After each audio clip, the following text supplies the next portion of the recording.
도대체 검찰이라고 하는 사법기관이 어떤 짓을 했는지 낱낱이 밝혀내야 합니다. 전혀 생각하지 못하는 방법으로 활용을 해서 주가 조작을 하는 수단으로 사용했는데 그것까지 김건희는 다 알고서 이제야 확보했다. 그 전에는 압수수색을 했는데도 이거를 압수수색을 안 했다는 얘기 아닙니까? 그렇죠. 아니 그걸 어떻게 모를 수가 있습니까?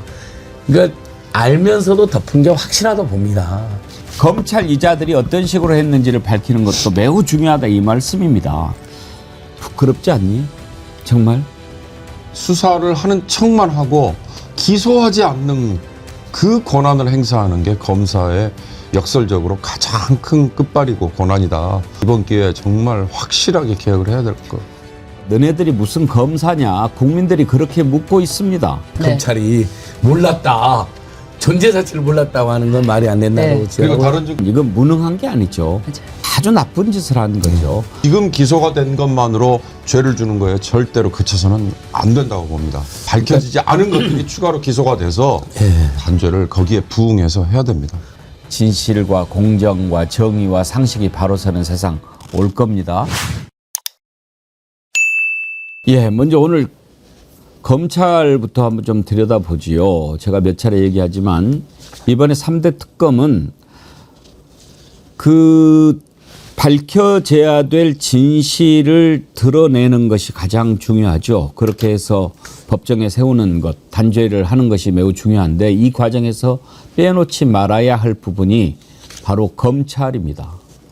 도대체 검찰이라고 하는 사법기관이 어떤 짓을 했는지 낱낱이 밝혀내야 합니다. 그래서 뭐 물론 검찰뿐만 아니라 지금 법원도 우리가 지금 들여다봐야 될 부분들이 많은데 그렇지 않고는 역사가 바로 설 수가 없습니다. 얼마나 망가지고 무너졌는지. 지금 대표적인 게 김건희 특검 이제 곧 제대로 수사를 시작할 텐데요. 그 전에 말도 안 되는 이유를 가지고 김건희 무혐의 처분하지 않았습니까? 그랬는데 다시 서울 고검에서 이건 재수사를 해야 된다라고 재수사를 착수한 상황에서 이제 또 특검이 발족이 됐습니다. 일단 검찰에서는 특검이 제대로 수사하기 전에 뭔가 좀 성과를 거두고 싶겠죠. 과연 얼마나 제대로 할지 그것도 지켜볼 일인데 그 와중에 김건희가 주가 조작을 할 때 직원들과 오고 갔던 통화 내역 이걸 상당히 확보를 했습니다.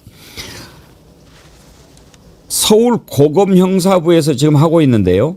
미래에셋 압수수색을 해가지고 김건희가 2009년부터 2012년까지 담당 증권사 직원과 통화한 녹음 파일 수백 개를 확보했다. 그런데 여기 녹음 파일에 보면 그쪽에서 주가를 관리하고 있다. 수익금을 40%가량으로 과도하게 요구한다. 막 이런 말도 들어있고 주식용 와이브로 에그가 있다더라. 김건희가 이런 말도 한 게 나와요. 전문가들은 좀 알지 모르겠는데 주식용 와이브로 에그가 뭔지 이게 주식용 와이브로 에그가 있다더라 이런 게 어떤 의미인지 궁금한데 네. 신유진 변호사님 설명 좀 해주시죠. 네, 이제 일반 IP를 쓰면은 추적이 용이한데 그 와이브로 에그라는 거는 사실 그냥 휴대용 인터넷 연결 공유 장치입니다.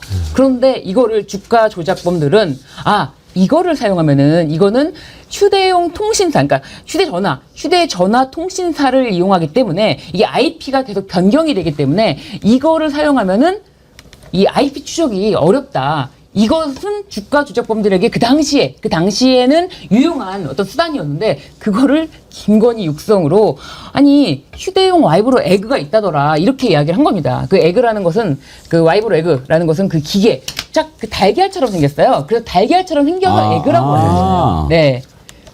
그러니까 저희들도 2010년 전후에서는 이제 그 에그 인터넷 하고 싶은데 와이파이 이런 게 없을 때 요만하게 생겼습니다. 네, 진짜 계란처럼. 그래서 그거 갖고 다니는 사람이 인기가 있었어요. 네, 그래서 에그라고 했죠. 그렇죠.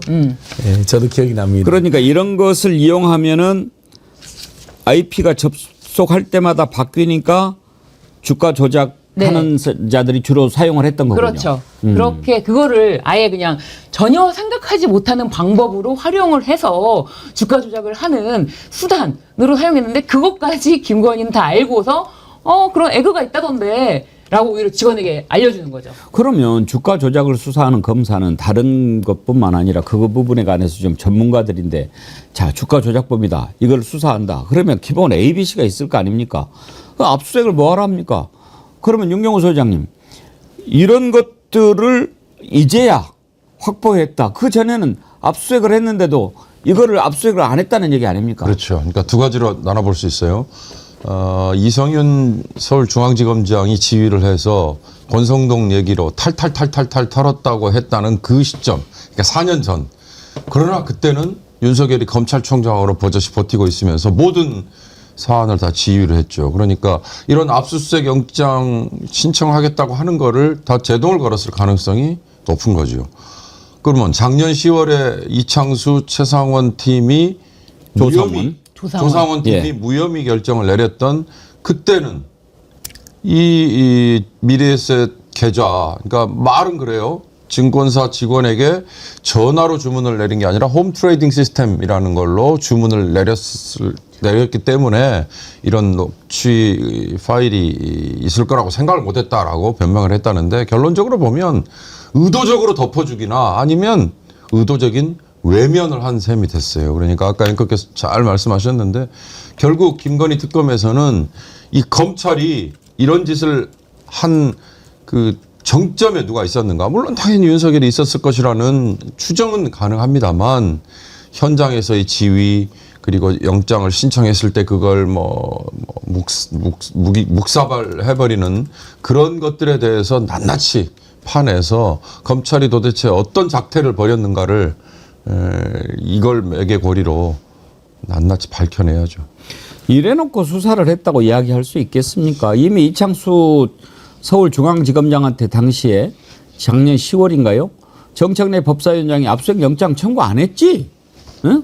그렇게 물어봤어요. 그런데 답변이 그때 뭐라고 그랬냐면 뭐 형식적으로는 뭐 있다고 얘기를 했어요. 한번 들어보실까요? 그 사건에 대해서 압수수색 영장은 청구를 안 한 게 맞는 거죠? 형식적으로 보면 그 말씀이 맞고요. 형식적이란 말 빼고 네, 청구 안 했잖아요. 그 부분 맞습니다. 형식적으로가 무슨 뜻이에요? 안 했는데 내용적으로 우리가 수사를 하고 있다 뭐 이렇게 변명을 하려고 했는데 정책미 법사위원이 날카롭잖아요. 변명하지 말고 그러니까 안 했지. 그러니까 안 했습니다. 이렇게 된 거죠. 근데 저는 이게 완전 봐주기라고 하는 증거가요.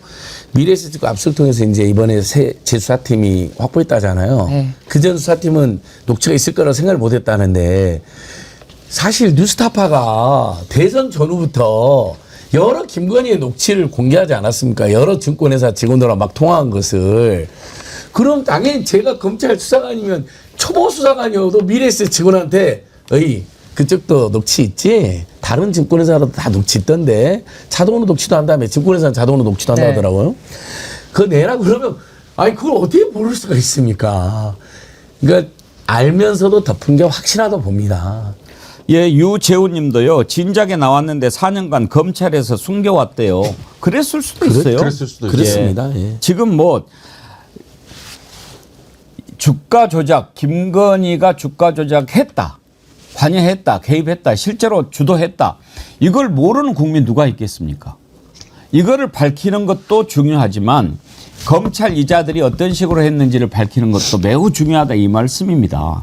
이렇게 해놓고 그리고 또 뭐 조사한다고 가가지고 휴대폰 압수당하고 거기에서 어떻게 했습니까? 검찰총장한테는 보고도 하지 않고 이렇게 국민들의 눈과 귀를 속여놓고 무죄로 무혐의로 그때 당시에 그 발표했던 자가 조상원이라는 자입니다. 4차장. 무혐의 발표했던 그 당시 화면 한번 보시죠. 시세조정 범행을 인식 또는 예견하면서 계좌 관리를 위탁하거나 직접 주식 거래를 하였다고 보기 어려워 금일 피의자에 대해 혐의 없음 결정을 하였습니다. 부끄럽지 않니? 정말? 부끄럽지 않아요? 지금 저자가 그만뒀죠. 예. 그렇죠. 이창수랑 함께 사표 내버리고 지금 도망가 버린, 그리고 이주호 대행이었죠. 대선 전날 사표 수리를 또 했죠. 아마 그것도 참 문제는 문제인데요. 그러니까 결국 검찰의 기소 독점권이라고 얘기하지 않습니까? 그런데 역설적으로 검사들이 뭘 가지고 가장 끝발을 많이 부린다라고 얘기하는지 아십니까?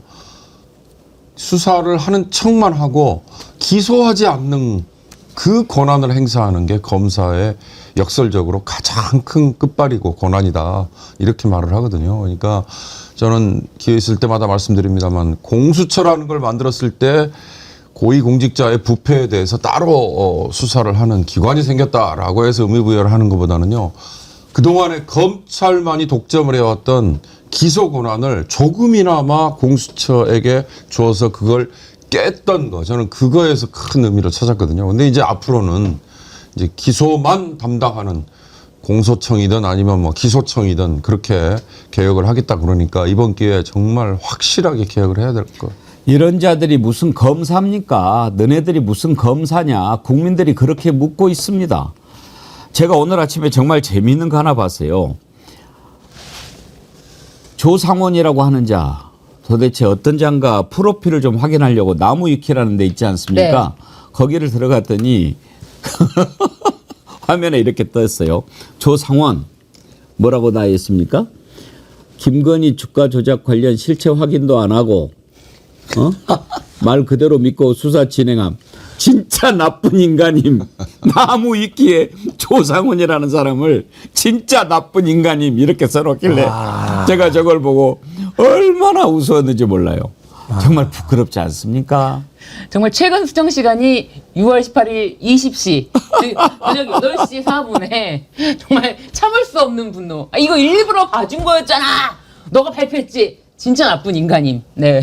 진짜 저렇게 나쁜 인간이 출세하고 그랬던 것이 지금의 검찰 조직이 옳시다.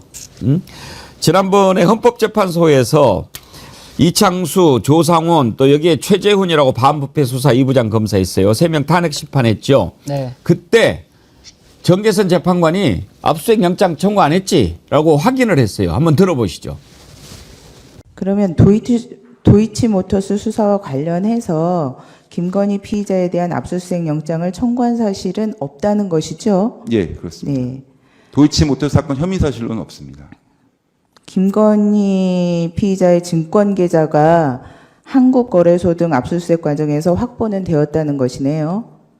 한국거래소에서 이상거래 회신을 해올 때 이상거래가 있다고 할 때 누구의 무슨 계좌, 어떤 내역, 누구의 무슨 이렇게 돼 있기 때문에 그 이상거래 연고는 김건희만 있는 건 아니고요. 예. 그 여러 사람들에 대해서 추가로 저희가 구체적으로 계좌 추적을 진행한 겁니다. 그럼 일부 피의자들에 대해서는 주거지나 사무실 등의 휴대폰 이런 거에 대해서 압수수색 영장을 청구해가지고 집행한 사실이 있는 것으로 보이는데 김건희 피의자에 대해서는 하지 않았다는 것이잖아요. 네, 그렇습니다. 제가 그 부분을 수사 결과 브리핑에서 좀 사실 상세히 설명드린 건데요. 네, 알겠습니다.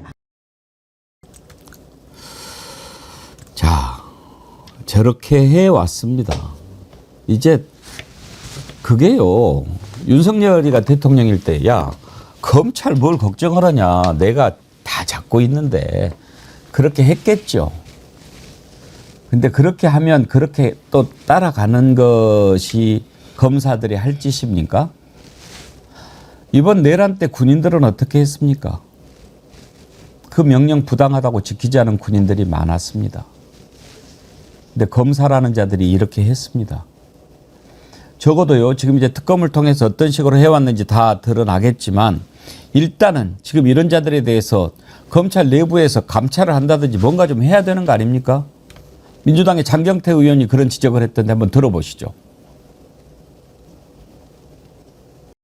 일단 여러 가지 녹취가 있습니다. 네. 뭐 신한투자증권, 대신증권, 네. 또 DS증권 등이 있는데 미래에셋증권 관련된 통화 녹취가 왜 안 나오지라고 저희도 생각해 왔는데 예. 검찰이 과연 이 서버 기록이나 이거 그냥 바로 압수수색하면 확보할 수 있는 이 기록들이거든요. 그래요? 예. 그런데 이걸 제가 보기에 확보하지 못했을 가능성은 낮고요. 네. 아마도 이 녹취에 있는 이 40% 수익을 줘야 된다든지 블랙펄에 예. 혹은 그쪽에서 주가를 관리하고 있다라고 하는 주가 조작을 인지하고 있었다는 저는 결정적 증거가 있어서 그렇군요.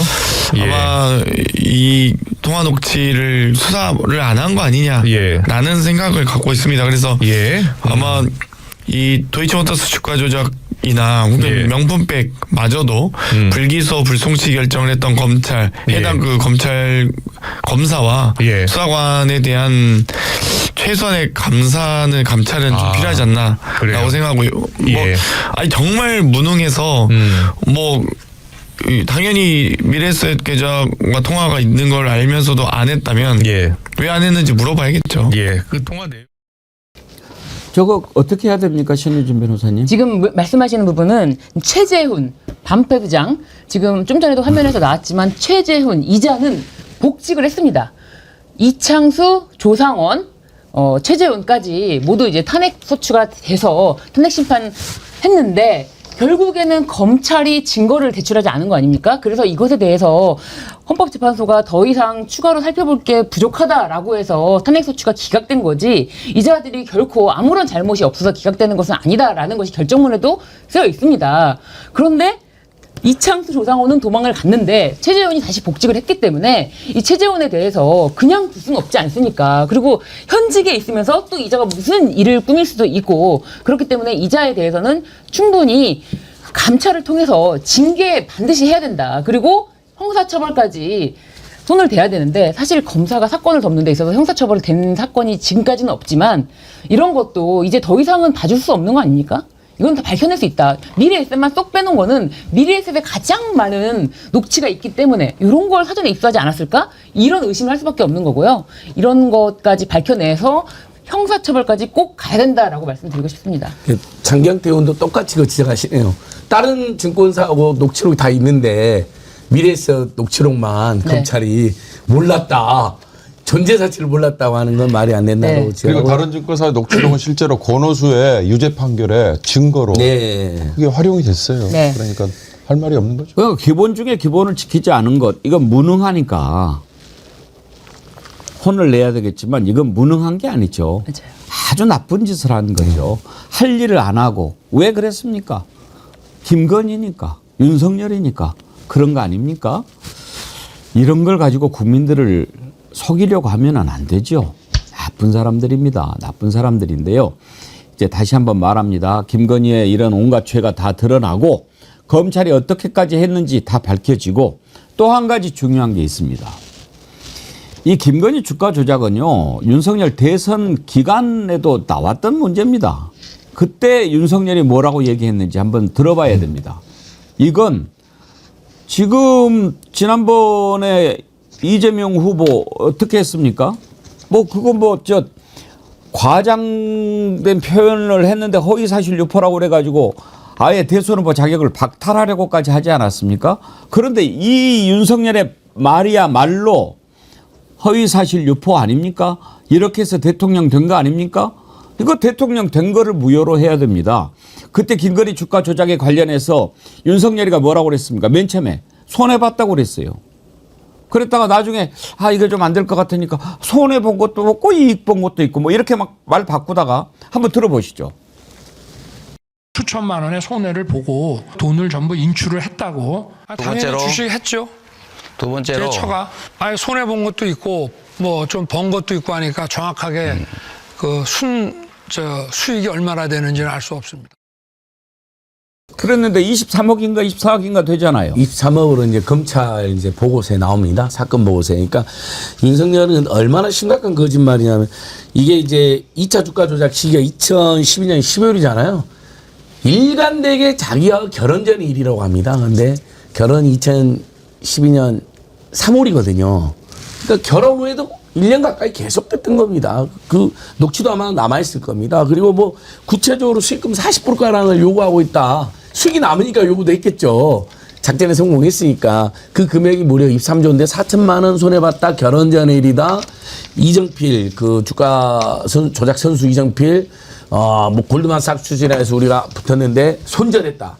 근데 나중에 녹취해 보면 손절은커녕 더 특수한 게 이정필 말만 듣고 하세요라고 김건희가 지시하는 내용까지 나옵니다. 그러니까 이런 것이 바로 허위사실 유포입니다. 이런 것이야말로 누가 잘 친분이 기억이 안 난다. 옛날에는 몰랐고 최근에는 알았다. 이런 게 어떻게 허위사실 유포입니까? 그 인간의 기억의 문제에 불과한 것이고 주가 조작을 해놓고도 안 했다라고 23억 이익을 보고도 손해를 봤다고 결혼 전에 또 후에도 발생된 결혼 전에 다 끝났다라고 이게 이런 걸 하지 마라고 허위사실 유포죄가 있는 거죠. 맞습니다. 저도 패널로 나가서 이제 상대방 국힘 측 패널과 얘기를 하는데도 지금 말씀하신 그대로 읊고 있어요. 결혼 전에 이미 다 끝난 일이다. 결혼한 다음에는 없었다.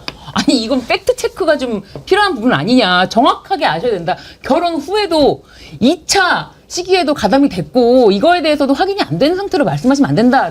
제가 정말 누차 얘기를 할 정도로 그냥 그 동네에서는 그게 완전히 팩트예요. 네. 결혼 전에 끝난 일이다. 그렇지가 않다는 점 다시 한번 확인해 주셔서 감사합니다. 그렇죠. 그리고 결혼 전의 일이었어도 범죄는 범죄가 되는 거죠. 지금 현재 검찰이 이렇게 쭉 하고 있는데 보십시오. 지금 주가 조작 같은 경우에 어떤 식으로 했는지 다 알고 있고 이제 내란도 좀 걱정이 됩니다. 윤경호 소장님, 곽종근 전 특정사령관이 그런 얘기를 했어요. 지난 6개월간 내란 혐의 수사에서 제대로 드러나지 않은 의혹들이 여전히 많다. 그러니까 지금 곽종근 사령관은 사실 피고인으로 지금 재판을 받고 있는 상황인데 그 관계자가 스스로 드러나지 않은 부분이 많다라고 실토를 한 거예요. 그러니까 검찰이 수사를 제대로 안고 있다는 얘기 아닙니까? 그렇죠. 그러니까 내란 관련해서는 우선 헌재에서의 탄핵 심판 과정에서도 그렇고 이 지금 벌이고 있는 형사재판 과정에서도 곽종근 특수전 사령관의 바로 밑에 있는 부관이나 아니면 그 지시를 받는 뭐 지대장 뭐 명칭은 좀 다릅니다만 이런 현직 군인들이 나와서 총을 쏘서라도 뭐 끌어내라든지 아니면 뭐 2번, 3번 계엄령 얼마든지 때릴 수 있으니까 무조건 쳐들어가서 어떻게 해라든지 이런 류의 이제 증언들 이런 것들이 추가로 나온 것도 하나 있고요. 또 하나 곽종근 사령관의 입장에서는 당시 방첩사 그리고 드론 뭐 붙은 사령부 그리고 정보사 이런 것들이 활용이 돼서 북한을 자극하려고 했던 거 있잖아요. 외환 유치죄라고 지금 얘기되는 대목들. 그러니까 이 내란 특검이 반드시 이루어져야 됩니다라고 얘기하는 많은 분들 중에 이 눈앞에 보이는 군 병력, 경찰 병력을 동원해서 헌법기관을 유린하려고 했던 이거 말고 북한을 자극해서 더 사실은 천연공노할 음모를 꾸몄던 그 대목을 아직도 규명을 못하고 있는 거. 곽종근 사령관의 얘기에는 저는 이 2가지가 지금 다 포함이 돼 있을 거라고 생각하고요. 본인이 4명의 이를테면 그 사령관 직책에 있었던 당사자 중에 가장 핵심 아니에요. 그러니까 이 내란 특검에서 앞으로 해야 될 일이 얼마나 많은가를 잘 보여주는 거죠. 검찰이 지금 이렇게 하고 있는데요. 특검이 지금 발족되지 않았습니까? 제가 오늘 아침에 참 어이가 없는 칼럼을 하나 봤는데 동아일보 송평인 칼럼이라고 나이 송평인 칼럼니스트 글을 볼 때마다 참 한심하다 이런 생각을 많이 하는데 제가 뭐라고까지 심하게 말은 할 수가 없습니다만 그러니까 이런 내용을 썼더라고요. 제목을 이재명의 보름 해가지고 그러니까 이걸 보면서 외눈박이 이런 표현 써도 되나요? 하여튼 뭔가가 삐뚤어져 있는 사람이에요. 뭘 이렇게 안 좋게 보기도 참 어렵겠다. 참 애쓴다. 그런 생각이 들더라고요. 당선 살해하듯이 기어이 전 국민 지원금 주고 대북 전단 금지까지 이래도 실형 중도냐 이렇게 하는데 이자가 어떤 말을 하든지 그건 자유지만 이 부분은 내가 절대로 동의가 안 되는 게요. 지금 특검에 대해서 뭐라고 비판을 하냐면 왜 특검을 하냐. 특검은 야당이 하는 것이다. 대통령이 수사를 방해할까봐 야당 주도를 하는 것이 특검이다. 대통령직을 차지하고 여당이 돼서는 여당이 추천하고 대통령이 임명한 특검의 수사가 독립적이고 중립적일 수 있겠냐. 이렇게 비판하는 거예요. 지금까지 검찰이 수사한 거를 보고도 이런 칼럼을 쓸 수 있습니까? 윤경호 소장님. 같은 언론계 출신으로서 부끄럽습니다만 아마 제가 알기에 송평희 씨가 흔히 말하는 뭐 법학과를 나왔을 거예요. 본인이 이제 뭐 기자 생활 뭐 30년 했으니까 이상 했을 테니까 그런 건 중요한 게 아니고요. 이건 의도를 가진 컬럼이다. 저는 그렇게 보입니다. 거듭해서 말씀드립니다만 지금 윤석열에 대해서 소환 통보를 보낸 게 경찰이잖아요. 또 검찰이 기소를 해서 지금 내란 관련 형사재판을 지금 벌이고 있지요. 그리고 민중기 특검, 조은석 특검이군요. 내란 관련 특검이 지금 이제 출범했지 않습니까? 그러니까 국민 눈에 비치는 거는 여러 기관에서 여전히 지금 다뤄지고 있는 수사와 그 이후에 벌어지고 있는 단죄를 위한 과정들, 이게 중복 또는 뭐라고 그럴까, 하여튼 그런 것들을 가지고 이런 류의 컬럼들이 이제 앞으로 속출을 하지 않을까 싶어서요. 모든 이런 거에 결국은 저는 내란 특검에 다 수렴돼서 한꺼번에 한 곳에서 집중적으로 이루어지고 단순히 지금 기소가 된 것만으로 죄를 주는 거에 절대로 그쳐서는 안 된다고 봅니다. 밝혀지지 않은 것들이 추가로 기소가 돼서 단죄를 거기에 부응해서 해야 됩니다. 곡학아세도 그런 곡학아세가 없죠. 이게 이재명 때 특검이 첫 발의됐으면 그런 지적이 있을 수 있겠죠. 자, 이재명 대통령이 당선되고 새롭게 검찰총장이 선임되고 네. 검찰이 물갈이 인사가 되고 이제 기다렸다는 듯이 이제 여당이 특검법안을 발의해서 출범했으면 아니 진영이 새롭게 갖춰졌는데 왜 특검이냐라고 할 수 있겠죠. 이게 근데 1년, 2년, 3년 윤석열 권 초창기부터 이채양 명주 사건부터 시작해서 얼마나 많은 특검 요구와 피눈물 나는 진상규명 요구들이 있었습니까? 온갖 사건 관련자들과 피해자들이 번번이 거부권을 수십 번 남발하고 어떤 특검은 뭐 3번씩 거부되고 막 그러지 않았습니까? 그래서 시점상 공교롭게 정권 교체가 있었고 그 특검이 된 것뿐인데 갑자기 그것이 여당 대통령인데 왜 그러냐 이렇게 하는 건 말이 안 되는 것이고요. 그다음에 특검은 대통령이 방해할 때만 발동되는 게 아닙니다. 검찰이라든지 경찰의 특수관계인이 수사에 관여되어 있거나 주요 피의자인데 검경이 그들의 눈치를 보는 게 명백할 때에도 특검이 발동되는 거죠. 대통령 때문만은 아닙니다. 그럼 당연히 이것은 윤석열과 그다음 정치검찰 물이 너무나 많은 잘못을 저질렀는데 그걸 기존에 아무리 지도부를 바꾼다 하더라도 다 그때 밑에서 종사했던 사람들이나 보역했거나 아니면 방조했던 사람일 텐데 그걸 어떻게 일반 검찰에 맡깁니까? 이렇게 중대한 사건이 발생했는데 그리고 심지어 검찰은 선관위에 출동했다는 의혹까지 받고 있지 않습니까? 대검 포렌식 과장.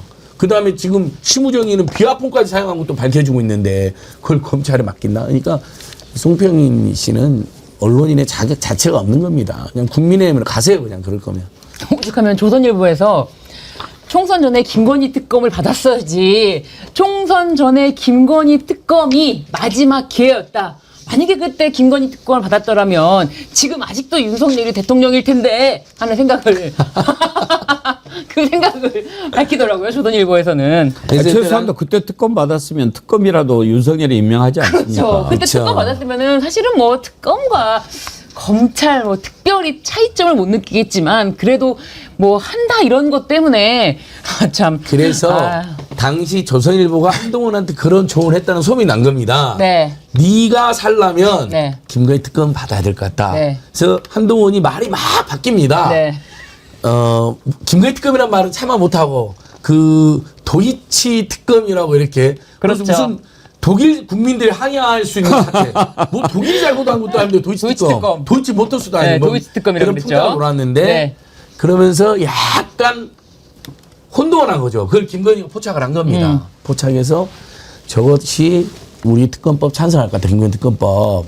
그다음에 이재명은 사법살인을 못할 것 같다. 네. 여러 가지로. 그러니까 비상계엄 방법이 없다. 이렇게 갔다는 게 논리구조로 맞는 것 같아요. 뭐 여러 가지 원인이 있었겠지만 이재명은 법으로 할 수 없다.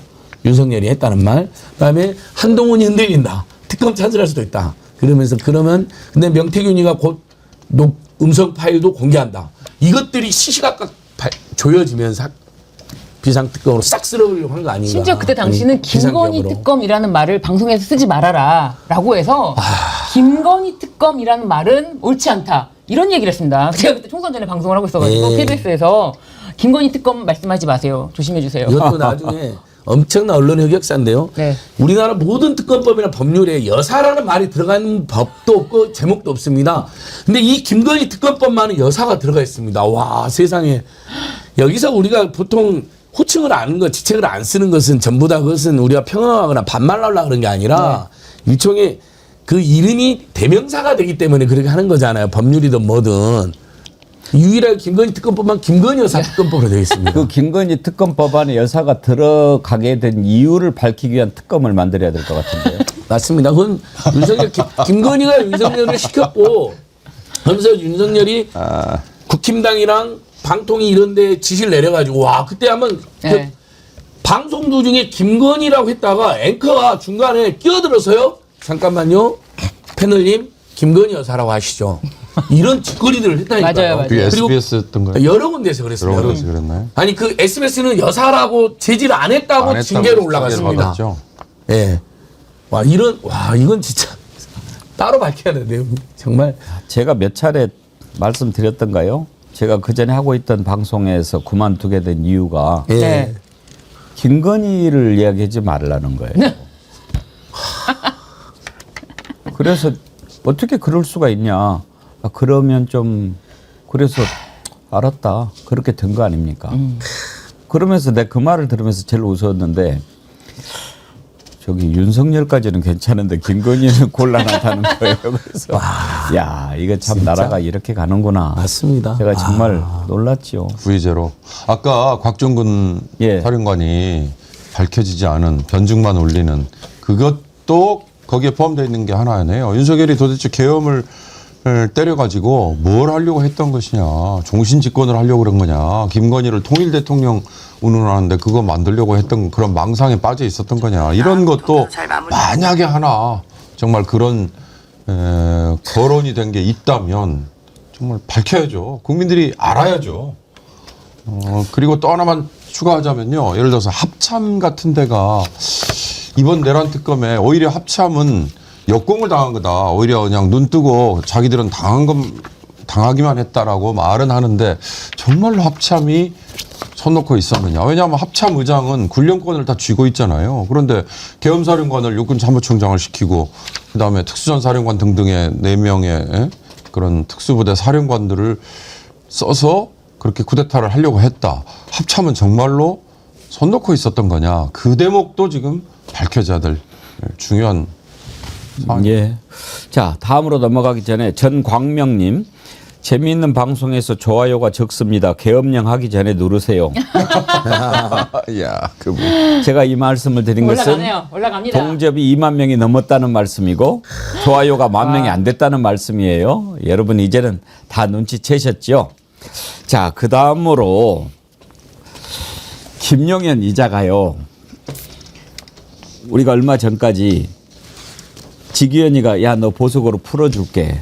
그랬더니 아, 나 보석으로 안 나갈래. 조금 있으면은 자동으로 임기 아주 구속 기간 만료로 나가는데 내가 왜 보증금 1억 내고 이런 조건 박해서 하고 거절했잖아요. 항고했잖아요. 김용현이가 하나만 알고 둘을 모른 거야. 특검 있는 걸 몰랐어요. 어? 자, 그러니까 이 미련한 것들은 어떻게 해도 방법이 없는 거예요. 약이 없는 거예요. 어? 거봐 1000명 보내지. 그래서 500명 보내가지고 그때부터 미련한 거였지. 자, 근데 조은석 특검이 김용현을 추가 기소했습니다. 네. 3대 특검으로 첫 기소 사례입니다. 야, 그러면 신유진 변호사님 이제 기소를 했다. 그러면은 영장 신청하고 네. 영장 청구하고 그렇게 해서 영장 발부가 되면 못 나오는 거죠? 그렇습니다. 그렇습니다.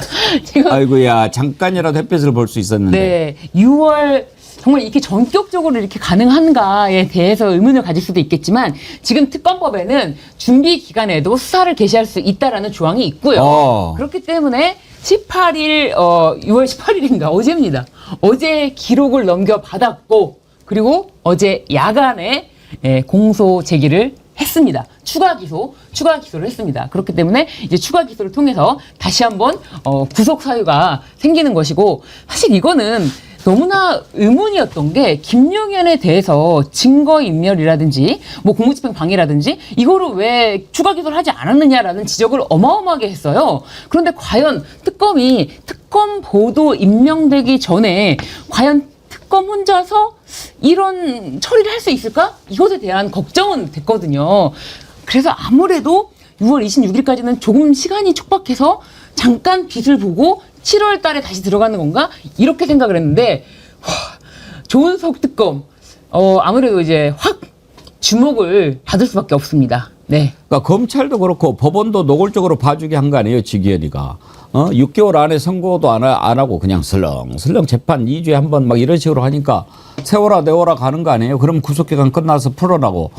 하마터면 지금 이런 식으로 안 하면 윤석열, 김용현, 노상원 다 지금 돌아다닐 뻔한 거 아닙니까? 그렇죠. 그러니까 그럼 윤석열은요 이제 이걸 당연히 물어보지 않겠습니까? 오늘이죠 아마 경찰이 3차 소환 기일로 정한 게 오늘일 겁니다. 19일. 예. 오늘 불응하면 그렇죠. 경찰이 영장 청구해야죠. 예, 체포영장 청구 신청해야죠. 당연히 해야 되지 않습니까?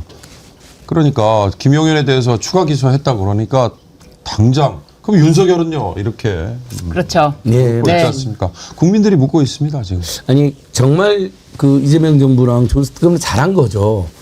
그 법이 허용해지는 최대치의 신속함과 기민함으로 계속 조치를 하잖아요. 바로 특검 임명하고 심야에도 안 자고 또 심야에도 계속 사건 기록 했다가 고난이 시작되자마자 수사 기록을 바로 전달받고 사실은 그리고 이것은 조은석 특검이 매우 잘했지만 또 굉장히 상식적인 결론이기도 합니다. 예전에 제가 우리 정의팀에서 계속 말씀드린 게 경찰이 이미 윤석열, 김용현 등에 대해서 내란뿐만 아니라 당시는 윤석열이 이제 그 대통령직을 가지고 있었으니까 어쩔 수 없이 내란만 기소가 되어 있었잖아요. 근데 검찰이 내란을 기소할 때 군사반란, 그 다음에 국회법 위반, 그리고 직권남용으로 유죄 취지로 추가 송치를 해놨습니다. 그러니까 그래서 실제로 검찰이 불구속 상태로 직권남용만 추가 기소했잖아요. 윤석열에 대해서. 그러니까 검찰이 당시에 구속장을 청구할 수 있는 기회를 또 한 번 봐준 거죠. 이 자들이. 근데 조은석 특검 달랐던 거죠. 이미 경찰도 유죄치로 송치된 것들 중에 본이 이 위계 또는 위력에 의한 공무집행방해나 증거 유증 교사는 너무 확실하니까 바로 기소하면서 구속장 청구한다는 거잖아요. 그러니까 조은석 특검 미리 준비하셨던 것 같아요. 이런 내란 수계가 거리를 할애하는 것만은 특검으로서 도저히 국민이 부여한 그 소명에 도저히 이것이 있을 수 없다. 그러니까 너무 잘한 겁니다. 뭐 조은석 특검이 이제 전형적인 검찰주의자다 뭐 이런 비판도 있습니다. 그래서 일각에서는 감시와 견제도 해야 될 겁니다. 그러나 전체적으로 힘을 실어주면서 잘하고 있는 것에 대한 맹렬한 박수를 좀 보내줄 필요가 있습니다. 오늘 2부에서 우리가 이병철 변호사 만나볼 텐데 사실 이병철 변호사뿐만 아니라 많은 사람들이 조은석 특검에 대해서 걱정을 좀 했어요. 왜냐하면 특수통 아닙니까? 이 특수부 검사들에 대한 불신이 있는 데다가 이번에 특검 사무실을 서울 고검에다가 이렇게 구했단 말이에요. 그래서 아니 다른 데도 아니고 고검에 특검 사무실을 구한다. 그 주변에도 많이 있는데 호랑이 잡으러 호랑이 굴에 들어가는 것인가. 그래도 이건 아니다. 이렇게 걱정하는 목소리가 많았거든요. 예, 그걸 핑계 삼기는 핑계라고 표현하면 죄송합니다만 도청 같은 염려 뭐 이런 게 없는 곳이 서울고검 사무실이지 않느냐 이렇게 얘기를 하더만요. 서울고검장을 했으니까 좀 알겠죠. 또 그런 것도 있고 왜 도청, 그러니까 외환 유치, 외환 이 부분에 대한 수사를 하다 보면 국가 안보와 관련해서 국가 기밀 뭐 이런 건데 그래서 도청이라는 표현을 썼을 수도 있는데요. 그러나 저는 모르겠습니다. 그 특수통으로의 그 검찰 특수통 사단을 얘기할 때는요. 맨 위에 가면 옛날 심재륜이라는 검장이 있었잖아요. 거기를 얘기하긴 하지만 그래도 그 다음에 안대희 대법관을 지낸 안대희를 정점으로 하는 그 특수통 사단들 뭐 구체적으로 제가 이름을 얘기해 드려 봐야 뭐 별로 유쾌하지도 않을 것 같으니까 윤석열과 조은석 이 검사 출신의 조은석 특검도 거기에 이름이 올라가 있거든요. 이제 그런 점을 우려를 한 건데 결국 본인이 해야 될 사명, 본인이 해야 될 행사해야 될 권한 그거와 사적인 인연 이거는 구분을 잘 하겠죠. 아무튼 이제 김용현 의원은 잠시라도 햇볕을 볼 기회를 스스로 발로 차버린 셈이 됐습니다. 영덕 사람님이 김용현 이름 석자로 삼행시를 지어주셨는데 재밌네요. 신유진 변호사님 네. 운 좀 떼주세요. 김용현으로. 네, 김용현아. 용용 죽겠지. 현실을 직시해 넌 못 나와.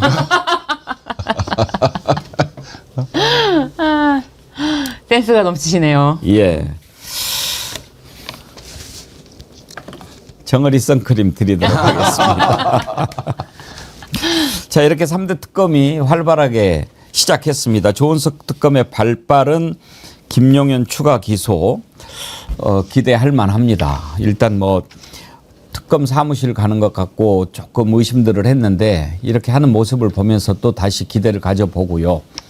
이 새 특검 보면은 조금씩 그 캐릭터가 좀 차이가 있지요. 조은석 특검의 어떤 그 강력한 그런 수사, 발빠른 수사 이런 거 보면서 검사 출신이라 좀 다르구나. 근데 이제 김건희 특검을 하게 된 그 판사 출신 성함이 어떻게 되나요? 민중기 특검은 역시 판사 출신이구나. 신중하고 또 느릿느릿한 것 같으면서도 또 할 일은 또 다 하고 말은 아주 좀 차분하게 하는 스타일이고. 그리고 이제 군 법무관 출신의 최혜병 특검은 또 군 출신 다운 또 그런 모습을 보이고 그렇더라고요. 네. 지금 특검보들 선발을 하고 있는데 이명현, 최상병 특검이 진상 파악 규명에 열정을 가진 분들 순으로 뽑았다 이런 얘기를 하는데 화가 닿더라고요. 한번 들어보시죠. 어느 정도 비율로 구성하셨는지 설명을 한번. 뭐 지금 추천을 했고 지금 인사 검증 중이기 때문에 뭐 그거는 말씀드릴 수 없습니다.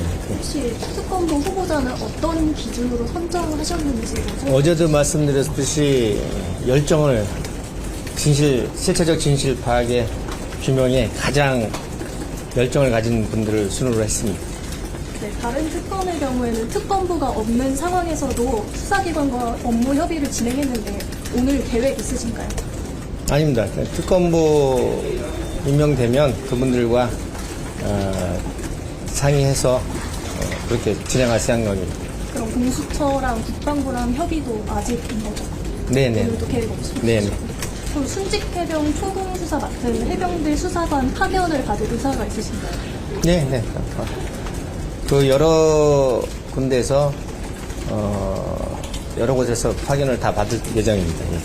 그럼 파견 대상에 국방부 조사본부랑 검찰단 인력까지 포함할 계획이신가요? 네네. 혹시 흰물별 빌딩 입주는 계약 마치신 그 빌딩 계약은 마치셨나요? 흰물별. 아니요, 아직 못했습니다. 새 사무실은 언제부터 출근하실 계획인가요? 아니, 아직 계약도 못했다니까요.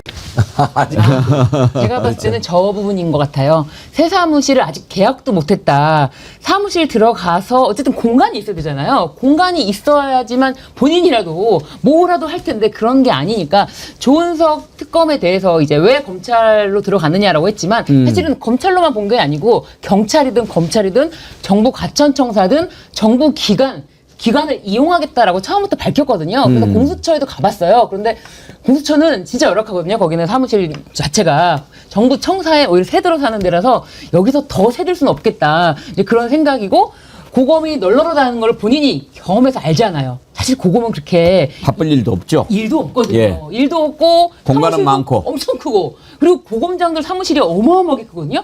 여기 그냥 수사팀 다 들어가도 돼. 막 이런 생각도 했을 거예요. 그렇기 때문에 빠르게 움직이려면 검찰청에 들어간다. 저는 근데 또 한 가지를 보는 게 심우정에 대해서도 내란 특검에 관련해서 저는 수사 대상이라고 보거든요.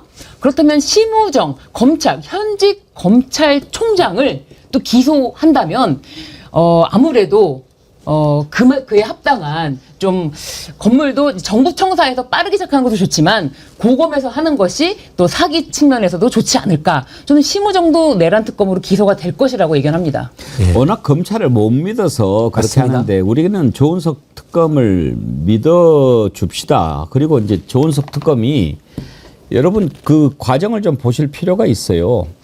특수부 검사라고 다 나쁜 놈만 있겠습니까? 그리고 윤석열 정부 때 감사위원으로 있으면서 참말로 할 수 없는 박해를 받고 그중에서도 꿋꿋하게 자기 소신을 지키고 했던 모습을 우리가 기억을 하거든요. 그런 점이 바로 특검 발탁한 이유 아니겠습니까? 그래서 저는 개인적으로 조은석 특검을 믿고요. 또 제가 조금 아는데 상당히 수사도 잘하고 줏대도 있고 배짱도 있고 그런 친구로 알고 있습니다. 그러니까 조은석 특검이 왜 고검으로 사무실을 간다고 이렇게 막 볼 것이 아니라 오히려 빨리 수사를 할 수 있었기 때문에 김용현 같은 자를 추가 기소할 수 있었다. 그렇게 볼 수도 있을 거라고 생각합니다. 그 고검으로 간 것은 뭐 저희들도 취재를 해봤잖아요.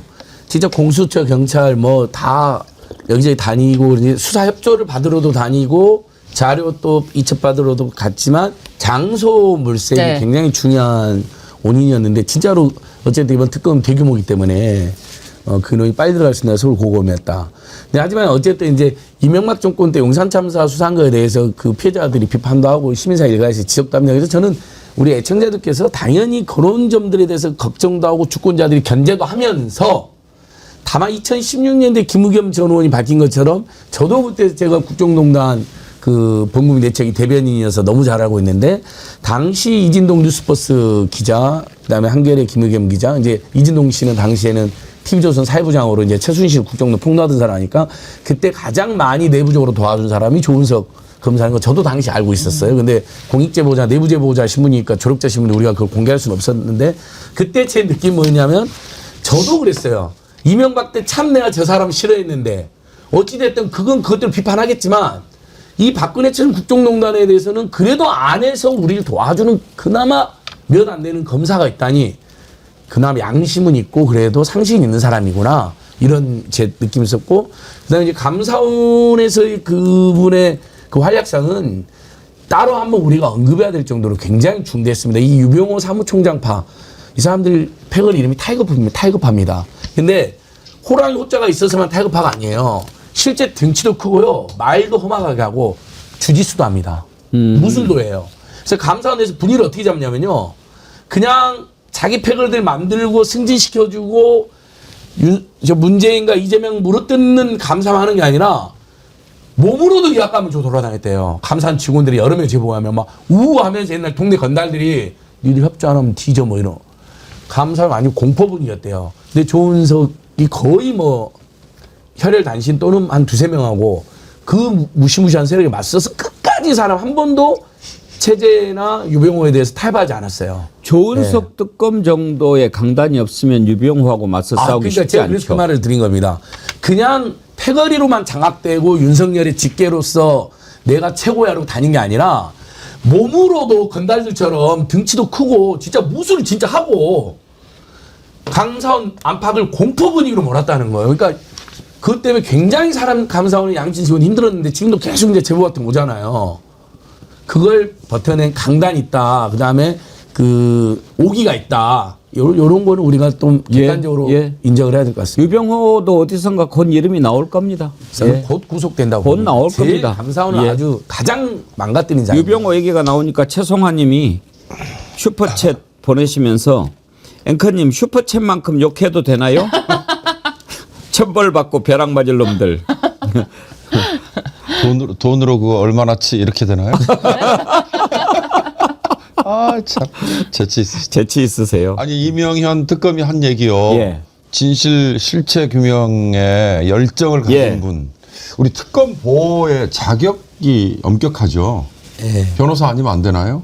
변호사, 검사, 판사 경력 7년 이상인가? 반드시 그래야 되는 건가요? 예, 일단은 기준이 있고요. 또 정당 가입 전력이 있어도 안 돼요. 안 되죠. 그러니까 지금 아니더라도 옛날에 한 번이라도 가입한 전력이 있으면 또 안 안 된다. 돼. 특검보가 하고 싶으신 거죠? 아니요. 제가 열정을 가진 분, 누구보다 열정을 네. 가진 분 딱 한 분 잘 알아서 네. 우리 저 박정훈 대령 그런 분은 이런 자격의 결격 사유에 해당되겠죠? 변호사가 아니니까. 아니니까. 그러니까 네. 그래서 법률가라야 됩니다. 그래서 네. 특검 보라는 거 그게 좀 아쉽다라는 생각이 좀 들어서요. 예. 알면서도 여쭤봤습니다. 그리고 이제 또 당사자니까 최병 네. 뭐 이번에 이제 분명히 진실이 밝혀질 거고 아마 다시 귀하게 쓰이시지 않겠는가. 박정훈 대령님 보고 계시죠? 우리 정어리원들이 항상 뜨겁게 성원하고 있습니다. 힘내시고 조금만 더 기다리시면 진실과 공정과 정의와 상식이 바로 서는 세상 올 겁니다. 우리 박정훈 대령님이 하루도 안 빼고 우리 정치 1번지 보신대요. 예. 예. 대령님이 정어리원이세요, 대표적인. 예. 저도 만났잖아요. 사진도 찍고. 그런 분이 해병을 이끌어야 해병의 예. 명예가 그렇습니다. 다시 회복이 되지 않겠어요? 예. 얼른 우리들 그냥 마음 같아서는 박정훈 대령을 해병대 사령관으로 빨리 이렇게 승진시키고 홍장훈 차장이 국정원장 되고 막 이랬으면 좋겠는데 국정원장은 이제 이종석 국정원장 후보자 오늘 청문회 하고 있죠? 예. 아무튼 빨리 특검에서 국민들이 속 시원해할 만한 그런 소식들을 계속 좀 전해주시면 좋겠습니다. 일단 김종현이 다시 이렇게 구속영장 곧 청구해가지고 못 나올 걸 생각하니까 조금 올라왔던 게 내려가고 요거 듣는 순간 막 기분이 겁나게 좋더라고요. 그렇습니다. 그런데 이제 한 가지 저도 살짝 우려 섞인 네. 말씀을 드리자면 그 내란 특검의 특검보 중에 지금 대한변협 추천 3명이나 있는데 대한변협에서 추천한 사람 중에 한 명이 현직 KBS 직원입니다. 근데 현직 KBS 직원이 어떻게 특검보로 추천이 됐지? 일단은 이 사람은 2007년인가요?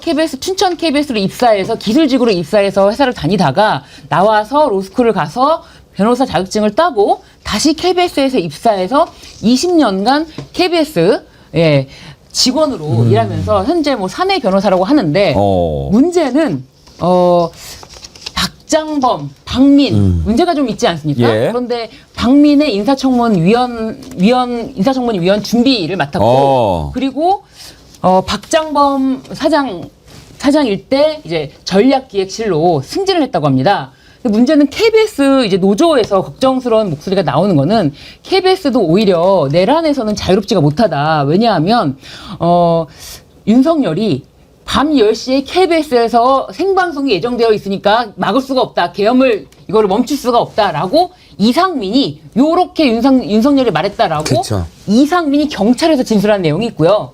그리고 여인영 방첩 사령관도 김단우 수사단장인가요? 김대우 수사단장에게 우리가 KBS에 간첩 관련한 정보를 줘야 돼 이렇게 얘기를 했다는 거예요. 그렇다면 KBS는 과연 사전에 이런 계엄에 대한 것을 알았느냐? KBS는 무슨 관련이 있느냐? 이런 내란 수사의 대상이 되는데 KBS의 내부 직원인 윤태윤 변호사가 과연 내란 특검보로 추천되는 것이 맞느냐? 대한변협에서는 왜 이 자를 추천했느냐? 이것에 대해서 의문을 갖고 있고 아직 추천된 것이 아니지만 임명된 것이 아니지만 이렇게 대한변협이 추천했다는 거 이 점은 확실하게 좀 남기고 가야 될 것 같아서 말씀을 드립니다. 그 복수 추천이잖아요, 특검보도. 네. 그러니까 이제 걸러질 사람도 네. 걸러져야죠. 이번에 이재명 정부 민정수석실에도 감사원 이상한 사람 왔다가 퇴출시켰잖아요. 이런 안팎의 제보를 우리 유권자들이나 주권자 많이 해주셔야 됩니다. 네. 왜냐하면 세평, 그다음 개인적인 어떤 묘한 인연 있잖아요. 그렇죠. 좀 음습한 이런 건 네. 잘 안 걸릴 수가 있거든요. 그런 걸 좀 줌으로써 청와대 그리고 대통령이 잘 판단할 수 있도록 우리 주권자들이 깨어있는 주권에 계속 제보를 해주셔야 됩니다. 그거 굉장히 중요한 지적이네요. 예, 무엇보다 지금 사내 변호사로만 변호사 경력이 있단 말이에요. 그렇다면 수사에 관한 경험이나 있을까?